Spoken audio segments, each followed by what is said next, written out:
മഹ്കോട്ട ദേവ. ഇത് ദൈവത്തിൻ്റെ കിരീടം. പല മാരക രോഗങ്ങളിൽ നിന്നും മനുഷ്യന് തുണയാകുന്നൊരു ഫലം. പേരന്വർത്ഥമാക്കാൻ വേറെ എന്ത് വേണം? പച്ച, തവിട്ട്, പിന്നെ ചുവപ്പ്. ഡ്രഗ് ലോഡിൻ്റെ വളർച്ചാഘട്ടത്തിലെ വർണ്ണങ്ങളാണ്. പഴുത്താൽ ചോന്നു തുടുക്കണ ഈ ഇന്തോനേഷ്യക്കാരി ആൾ കിടുവാണ്. മാനവരാശിയുടെ രക്ഷയ്ക്കായി സ്വർഗത്തിൽ നിന്ന് വന്ന പഴം. വിശേഷണം അല്പം കുറഞ്ഞു പോയാലേ ഉള്ളൂ. മഹ്കോട്ടദേവ പഴമുണ്ടയിൽ പ്രമേഹത്തിനും ഹൃദ്രോഗത്തിനും ക്യാൻസറിനും കൊളസ്ട്രോളിനും രക്തസമ്മർദ്ദത്തിനും അലർജിക്കുമൊക്കെ മരുന്നായി. ആൻറ്റി ഫംഗൽ ആൻറ്റി ബാക്ടീരിയൽ ഏജൻറ്റായും പഴത്തിൻ്റെ സത്ത് ഉപയോഗിക്കും. കിലോയ്ക്ക് 600 രൂപയാണ് വില.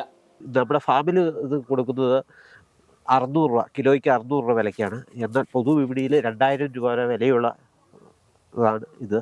കൊതിപ്പിക്കുന്ന ലുക്കാണേലും നേരിട്ട് പറിച്ച് തിന്നല്ലേ. ഗുണമില്ലെന്ന് മാത്രമല്ല, ദോഷവും ചെയ്യും. കേരളത്തിൽ മുള പിടിക്കൂല എന്ന് പറഞ്ഞവരുടെ കൂട്ടത്തിലായിരുന്നു പലേറിയ മാക്രോ കാർപ്പയും. ഇപ്പോഴിതാ നമ്മുടെ മണ്ണിൽ തഴച്ചു വളരുകയാണ് കക്ഷി. മാതൃഭൂമി ന്യൂസ്, കൊച്ചി.